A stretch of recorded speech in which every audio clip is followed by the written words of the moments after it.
नमस्कार मंडळी.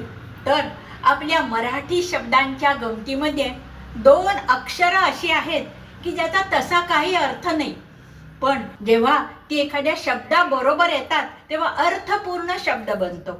आता कशी ते सांगते. ती अक्षरं आहेत कून, थुंकून. कूनला काही अर्थ नाही, पण जेव्हा थुंकून म्हणलं तेव्हा अर्थपूर्ण शब्द बनतो. थुंकून टाक. रेकून, बोलू नको. भुंकून, कुत्रा अंगावर येईल. झुकून, खाली वाग. टचकून, डोळ्यात पाणी आलं. मिचकून, डोळे मिचकून. थबकून, थोडंसं थांबून. सणकून, भूक लागली. दबकून, चालणे. दणकून, वाफ येऊ दे. झटकून, कपडे वाळत टाक. कचकून, गाठ बांध.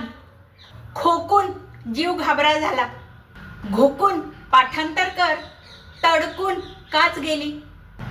चुकून, कृती झाली. चाकून, फोड काप. पचकून, थुंकणे.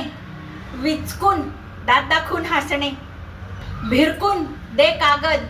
चिटकून, दे कागद. फेकून, दे कागद. फुंकून, दूध पी. गचकून, गाडी थांबवली. मंडळी, ही होती काही उदाहरणं. कून ही दोन अक्षरं लावल्यावरती शब्द किती अर्थपूर्ण होतो. मंडळी, आवडला असेल तर लाईक, शेअर, सबस्क्राईब करा. आणि हो, तुम्हाला काही आठवली तर कॉमेंट करायला विसरू नका.